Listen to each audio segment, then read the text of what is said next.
Hello there, Chevron employees, and welcome. Thank you so much for being here with us today. I'm Sam, and I moderate these presentations. And in just a second, we'll be joined by one of our Chevron-focused financial advisors who's going to be covering some things related to Social Security that may or may not affect you after retiring from Chevron.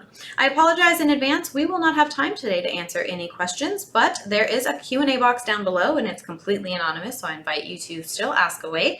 It is completely anonymous, as I mentioned before, so I will make sure that one of our Chevron-focused financial advisors can reach out to you after the presentation to answer any and all questions you may have had throughout this presentation.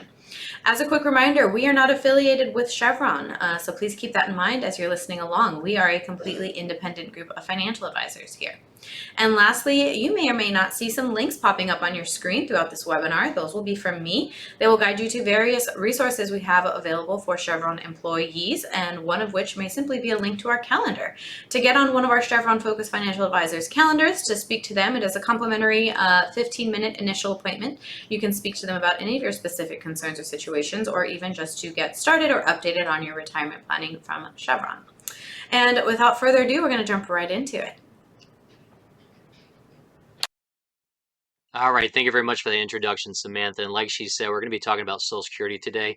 Before we get into the ins and outs of how Social Security works, the age limits, claiming strategies, benefits, things like that, let's talk a little bit about what's going on and some of the upcoming changes for 2025 and what the cost living adjustments look like going forward here as well. But typically, one of the biggest questions we always see from clients and from prospects is when we start talking about Social Security is, will it be there for me? What do I hear about this shortfall or surplus? Well, if we go back when Social Security was first started, for a lack of a better word, or a lack of a better situation, a lot of people died pretty soon after starting their Social Security payments.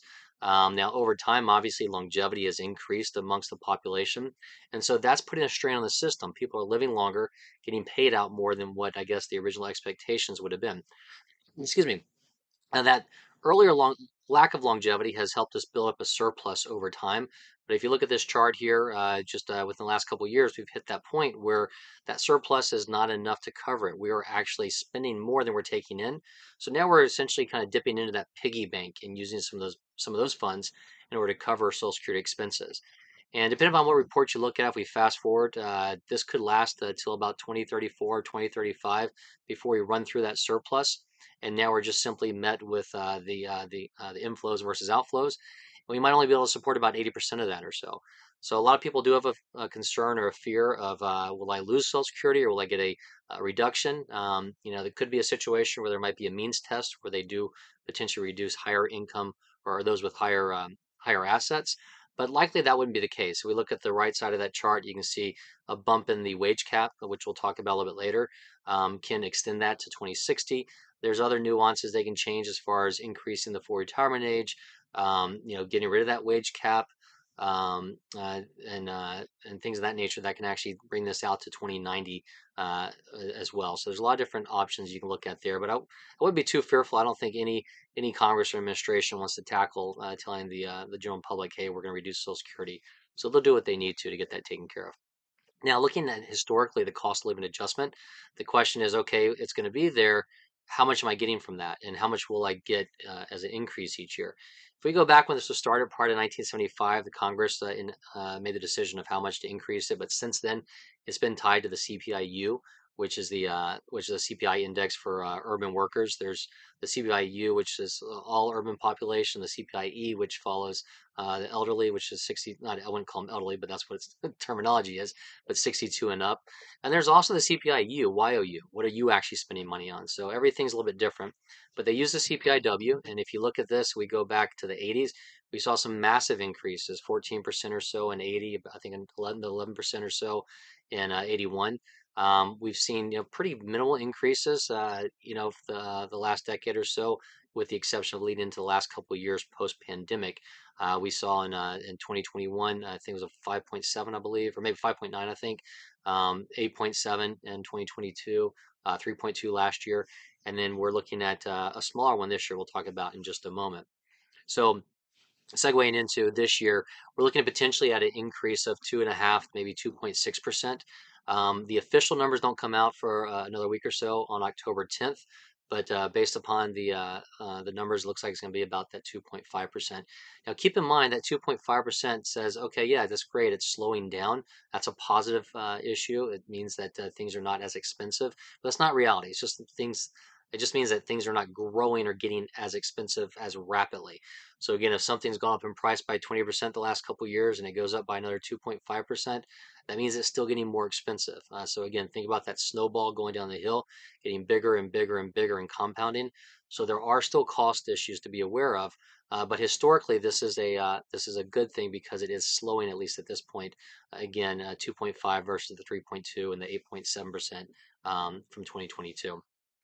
So some changes we're looking at that the Social Security Administration is bringing on for 2025.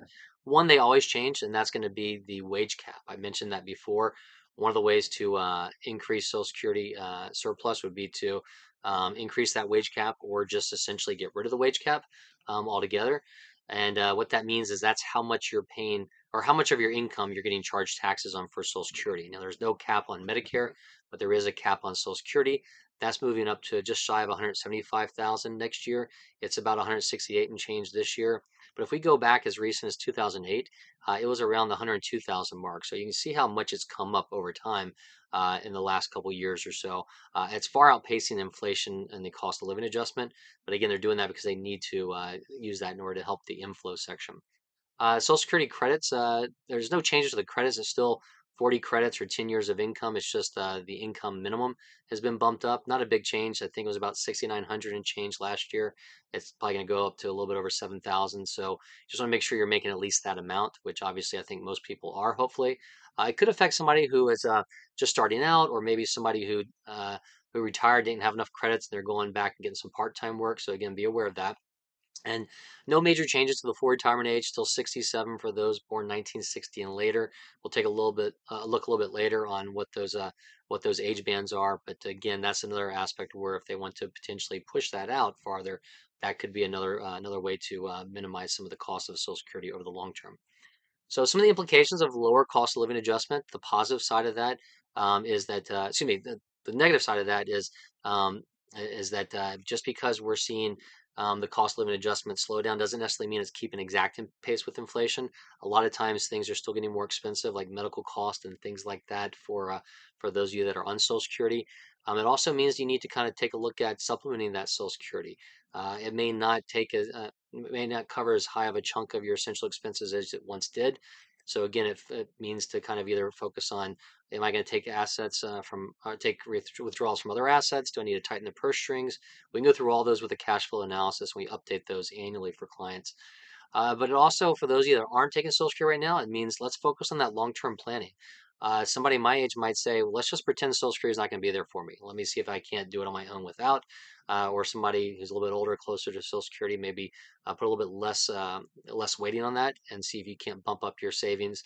Make sure you at least take advantage of 401k matches, things like that and stuff. But again, this all goes into long-term plan to make sure you've set aside enough to cover your expenses. Now, some of the recent inflation data, just so we kind of have an update on that, is to show you how it has been slowing. Again, slowing, not coming down, just slowing. Is the consumer price index for both August and July actually reduced a bit, moving up only by about 0.2% each month. The rolling 12-month average is 2.5%. So that's the lowest we've seen since the last 12-month average since February 2021. So again, it is slowing down. It's not reducing or going backwards, but it is slowing down. So that is a benefit there. Another potential benefit of that is how it could affect bond prices, as well as how it could affect pension lump sums if you're lucky enough to have a pension. A lot of the companies we work with do still have pensions, and they do have lump sum conversion options, so there are benefits there.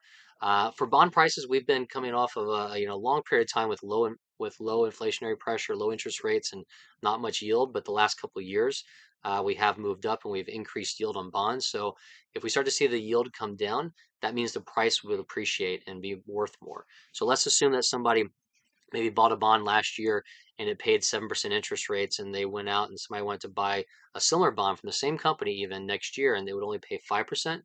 Well, that person with that 7% coupon is going to get a premium for it. So people will be willing to pay them a higher premium or a higher price for that. So that's a benefit there. On the pension side, think about like a mortgage. When interest rates are low, you can afford a bigger house or get a bigger mortgage. When interest rates are low, your lump sum tends to go up because they use interest rates to calculate out that lump sum factor where they look at your age, interest rates, and longevity to figure out how much they need to pay you for you to essentially recreate that same annuity stream. And so in some cases, we might see, lump sums going up by, 2, 5, maybe 10%. If rates keep dropping, it could go even higher than that. So if you're on the verge of retirement soon and have questions on that, definitely give us a call. We can run through that. That's kind of the bread and butter of what the retirement group does. It helps you with pre-retirement planning, making sure you maximize your benefits from your employer. Now let's kind of get into the real the normal webinar, if you would, on Social Security. So the agenda, we're going to talk about different questions you need to ask yourself as far as how the benefits pay out, when should I claim them, how do I actually start taking Social Security. But to sum it all up, one of the things we tend to see a lot of times is the number one reason that people take it early is I took it because I was eligible. So just because you're eligible doesn't necessarily mean that you need to take it immediately. That's where it's important to run a review. In some cases, a Social Security analysis we can provide, and you can also tie it into a cash flow analysis or a financial plan to see how everything interacts and how it looks not just now, but how it's going to look in 10, 20, 30, maybe even 40 years down the road. So again, it's really important to understand these items. Now, you can take it as early as age 62. In some cases, unfortunately, for disability and stuff, it can be sooner, but for most of us, age 62 is the minimum. Full retirement age is going to be between 66 and 67, depending upon where you were born. We'll show you that in a moment. Or you can defer out till age 70, where you max out your benefits. You can't go beyond that. The Social Security will let you go beyond that and just not pay you, but you want to make sure you claim at least by age 70 to get that going. And as you wait, you get increases, roughly about 8% a year from full retirement age to age 70. And if you take it earlier, you get decreases. We'll show you some different charts as examples in just a moment. So why is it important to understand when to take Social Security? The age in which you take Social Security and claim your benefits can be a long-term effect, a long-term factor, and it could cost you thousands, if not tens of thousands, or maybe $100,000 over the long term. A lot of this is based upon your health, your longevity. If you're married, it's gonna be a double duty. It's gonna be a combination of what your life expectancies may be. You may have a spouse that's the same age. You may have a spouse that didn't work. You may have a spouse that's younger. There's a lot of different strategies in there, but there's not a one size fits all solution. That's why it's important to run a Social Security analysis. We'll run multiple strategies and give you the break even to show you what the best option is and then go through the pros and cons. Even though we may come out and say financially, hey, it makes sense to defer till 70. Even if you feel like you're comfortable with longevity on your side, you may say, well, I'd rather focus on taking it sooner so I can reduce what I'm taking from my other assets. We go through all those different strategies and analysis with you on that.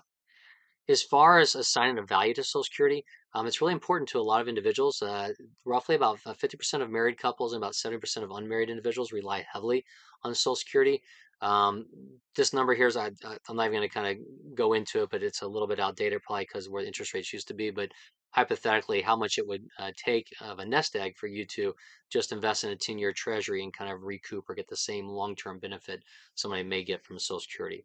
But the key point is Social Security is a keystone of a lot of our retirement income benefits, and it's really important to be aware of the best claiming strategies for that. So when should you start taking benefits and receiving those? There's a lot of factors to consider. Your full retirement age and your benefits calculation obviously goes into it, number one. The amount of future benefits can also affect your what the amount of future benefits can affect your early or delayed retirement. How that kind of comes into play. We'll talk a little bit later about taxation of that as well. How long you expect retirement to last? So the question is longevity on your side? Do you have parents that made it to their 90s or that are or grandparents that made it that long? Do you have major disease issues in your family where you may want to take it sooner rather than later? And even if you do, it may benefit you to delay because you're looking to focus more on passing on to your spouse and not what your specific income is. Do you plan to continue working? Are there other sources of retirement income that you're looking to pull from in order to grow and defer Social Security? Again, like I said, that full retirement age to age 78% returns, that's a guarantee. It's tough to beat, so you may want to take advantage of that. And then again, like I said before, how your spouse may be affected in this decision. So the question is, when do I claim? Take a look at this kind of busy chart. And again, this is a hypothetical, but somebody who's at their full retirement age, in this case, maybe getting about $2,000 a month for the rest of their life, with cost of living adjustments. If they were to take it earlier, it's going to be a lot less. If they were to take it later and defer, it could be a little bit, it could be quite a bit higher. You can have about $1,000 difference between 62 and 70 in this case. If we look a little bit closer and take a look at when is my full retirement age and what those years mean. Essentially, anybody that was born in 1957 or younger has already hit their full retirement age. But for those of you a little bit later, we're looking at 66 and 8 months, 66 and 10 months. And then, like I said, 1960 and beyond, we're looking at age 67 and up. Now, that again is one that may potentially change down the road. And as far as the some of the different questions we're going to go through on those benefits is, what's my monthly benefit? Will retirement last? What type of retirement income will you have? How do I actually go through the pros and cons of claiming Social Security and all those different options? We'll go over here in just a moment. Sorry. So the monthly benefit comparison we talked about, we saw that chart before, but in this case, let's assume somebody has benefits, or generally speaking, benefits at age 70 are going to be about 76% more than benefits at age 62. So a pretty big growth gap there. Delaying benefits from age 66, let's say assuming full retirement age, to 70 increases by 32%. Again, that's 8% per year. And starting beneficiaries early 62 versus 66 full retirement age in this example is going to decrease by 25%. So we can see in this case, um, and I can't even see without my glasses. So I think it's about 1350 to about 2375. So about $1,000 jump or difference in this case here as well. So the question everybody says is, how long will retirement last? What's longevity like for me? Again, everybody's unique and different, but longevity has been growing. About 1 in 3 retirees, according to the Social Security Administration, will live to age 90, and 1 in 7 to age 95. So again, make sure you are planning that. A lot of times deferring to age 70, the break even for most of us is going to be in our early 80s. So again, if you think you've got longevity on your side, that's where we get into that financial discussion, and then the emotional discussion, whether you want to wait or and defer or not. So what if I'm working? How will this affect me? Well, just keep in mind if you're, uh, for the most part, most people, if they're working, are not going to need to or want to collect Social Security. But if you decide to start collecting Social Security at full retirement age and you're still working, there's no issues there. It's if you decide to collect it early. So if you collect at 62 or another age before your full retirement age, what's going to happen is you're going to lose $1 for every $2 you earn over 22,000 and change. And once you get to the year you turn for retirement age, so let's say 66 for most people, it's going to be $1 withheld for every $3 over $59,000 in change. Now, this doesn't go away forever. It gets thrown back into the calculation, so you do get it back, but it's good. You're going to get back over a long-term period, so it is still lost money. So if you don't need that, it doesn't make sense unless you've got longevity issues to take that early. You want to at least wait till full retirement age if you're working at that point. So a lot of times we're going to see again, like I mentioned, Social Security is one of the three main pillars of of income and retirement. The other ones are going to be 401ks, other savings, potentially pension if you're lucky enough to have that pension income or an annuity through that matter. You may decide to go out and get a job, just for fun because you want something to do, or you may need to supplement your income. Maybe you got some real estate, some rental property income that's generating income there as well. There's a lot of different options, but again, at the end of the day, we can't assume that Social Security is going to cover everything unless you've got very, very low expenses. So kind of piggybacking that low expenses, how much of my Social Security will actually be taxed? For those that do have very low expenses, it may be tax free. What happens is for somebody that let's look at a married couple. Once you get above 32,000 to 44,000, at that point half your Social Security is taxed, and then above that 44,000, 85% of it's taxed. So even if you're making $1 million a year, the max you're getting taxed on there is that 85% of it is being taxed. It's not the tax; it's what percentage of Social Security is getting taxed. So a benefit there. And in some cases, if you're in a state that has an income tax, some states actually don't tax your Social Security. So there are some benefits there as well. But this is definitely something we get involved in when we run Roth conversions to see how it affects the Social Security tax as well. So be very careful on this because a simple change could bump you up into having a large chunk of that Social Security taxed, and it turns out more than what you thought. So the power of delaying, we talked about, the option for an individual, but if we look at a couple, hypothetically, it doesn't matter if this, a husband or a wife, whoever's the higher earning spouse in this case, at 62 is getting about 1,700, spouse two about $1,000. If they deferred all the way out till age 70, we're looking at 3,200 or 3,100 versus 2,000. So you can see that difference of the joint income, 2,700 up to about 5,200, so almost doubling that over time. And again, in this case, there can be multiple strategies where both of them take it early versus both of them take it at full retirement age versus both take it at 70, or maybe that one defers till 70, one takes it early. There's a lot of different strategies to look at, and that's where we get into the Social Security analysis tool to go over with you. So at the end of the day, again, the choice is yours. There's different reasons why you may want to take your benefits earlier versus reasons you may want to delay. Again, a lot of reasons to take it earlier is because you may need it to supplement your income or cover your expenses. You may be a bird in the hand versus two in the bush. You're concerned about Social Security being around. Maybe you take it for investment purposes, so you alleviate pressure on some of your other assets and you turn around and invest that, for instance. Maybe you're taking it early because your spouse is delaying. So different reasons to delay is you may still be working. You're looking at getting those guaranteed income bumps of 8% until 70, for instance. You've got longevity on your side and you're aware of that. Maybe you're planning to make sure you've got a higher amount to pass on to your spouse, assuming you go earlier. There's a lot of different pros and cons and options to focus on. But again, these are things we can work on with you one-on-one in a review as well. So at the end of the day, whenever you need to do this, you can contact the Social Security Administration by giving them a call. You can go log online and set up your account if you haven't done so already. Get copies of your Social Security statement. Look at your past wages. You can run calculations. And you can go in there and actually apply online or by phone or in person if you like standing in long lines. You can do that as well. As far as, ultimately kind of running through this, I've mentioned a couple of times about running a Social Security analysis. That's one piece of it. But at the end of the day, you need to look at a full financial plan or a cash flow analysis to see how every part fits into the scheme. But right now, about three-fourths of Americans over 50 don't even have a written plan. If you can spend about 10 minutes with the retirement group, myself or the other advisors, we can gather some data, give us some time. We can run a detailed plan for you to show you exactly how things stand, how you look now versus 20 or 30 years, and help you back into the best claiming strategy for Social Security and help you make that choice as you get closer to Social Security. And with that, kind of a quick reminder of who the retirement group is. We are an independent financial advisory firm that's focuses working with Fortune 500 companies and many other companies that need help with understanding their benefits. A lot of our advisors work with just a select number of companies, so that way we can be very up to date on your ins and outs of your benefits, whether it be the pension, the 401k, healthcare, retiree medical benefits, life insurance continuation, things like that. And our goal is to help you understand that, so you walk away when you retire and maximize your benefits, give yourself a higher starting point. And our goal is to help you manage those assets throughout the rest of your life and help you build a legacy as well. We do have offices throughout the country, so rest assured we can sit down with you face to face. But if you need to talk via web meetings, phone calls, email communication, that's all available as well. And at the end of the day, that cash flow analysis I've talked about a few times, that is complimentary. So if you haven't done one, give us a call to run one. If it's been over a year, we should probably update one as well, because things have obviously changed over the course of the last couple of years here as well. Now, at the end of the day, if you have any questions, you can give us a call at 800-900-5867.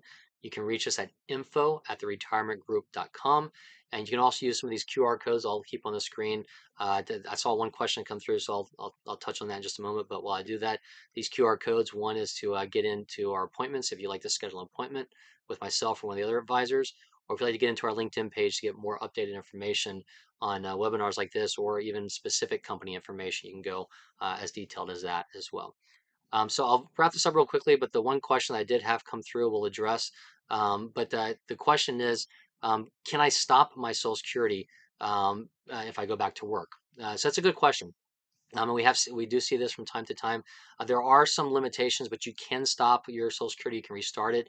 So I don't know the specifics of this question, but let's pretend somebody, maybe they retired, or they got let go or something like that, or they retired and said, okay, well, I got to start collecting Social Security. I need to get that income.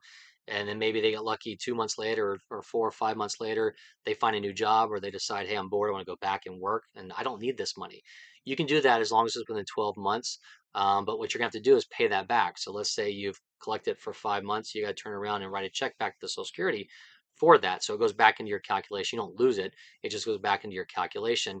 And then now that you're working and not taking it, that helps kind of increase that deferral roll up in there as well. Also, you can suspend after full retirement age, between full retirement age and 70. You can suspend if you want to get continued growth on there as well. But again, a lot of these are going to be more one-on-one conversations. So just feel free to give us a call. We'll be happy to go through those with you. But great question. And with that, I'll wrap it up. Just a quick reminder, even though I mentioned we didn't go through any specific companies, we do a lot of work with companies that have pension plans and 401ks, and we help you with those reviews. That does not mean we're employed or endorsed by that company, but again, our advisors focus on a select number of companies. So if you get any specific questions, chances are we can dig into those with you, and ultimately we can run a full review to help you determine the best day to retire so you maximize your benefits. With that, I want to thank everybody for joining us, and I hope you have a great day.